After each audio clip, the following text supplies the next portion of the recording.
Hare Krishna. Bhakti is beyond feminism and beyond male chauvinism too.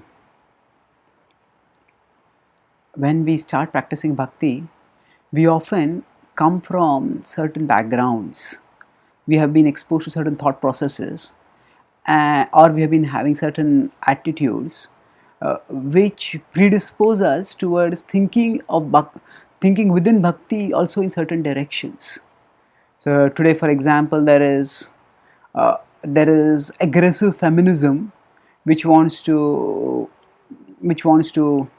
make women equal in all respects to men, and in conservative societies there is a backlash wherein the men blame women for various evils plaguing modern and postmodern society.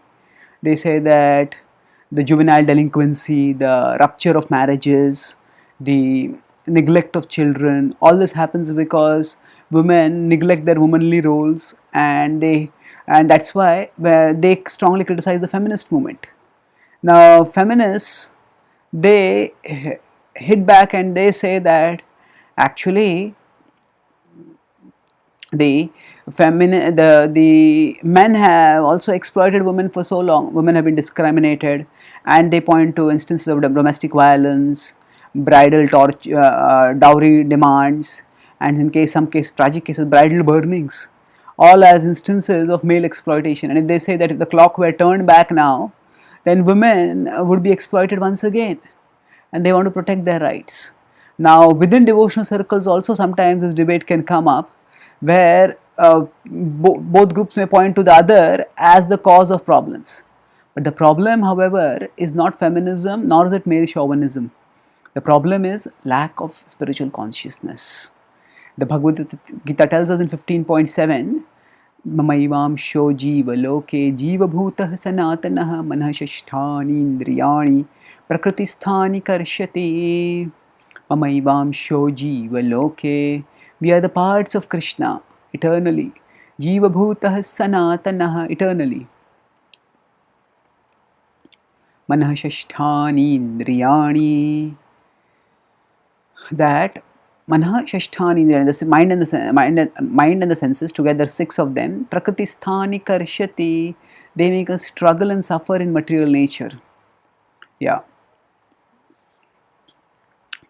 So the problem often is that if we are not God conscious, then our mind and senses bring us under their spell, and then they make us suffer and they make us act in ways that cause suffering to others. And this applies to men as well as to women. So the problem is not feminism, the problem is not male chauvinism, the problem is lack of God consciousness. And when we become God conscious, we will ourselves be guided from within about how best we can fit in today's society and how best we can function in today's society. So Krishna says in the Bhagavad-gita 10.10, Dadami buddhi yogam tam yena mamupayanti te. And I'll give you the intelligence by which you can come to me.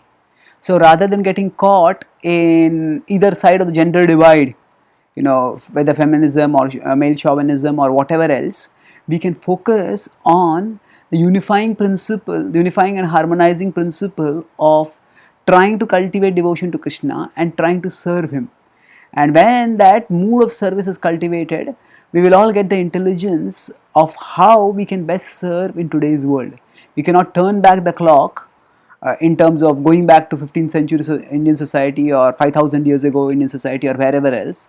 We can focus on living in today's world in a way that can help us to live according to timeless principles of bhakti and ultimately attain the supreme spiritual world of Krishna. Thank you. Hare Krishna.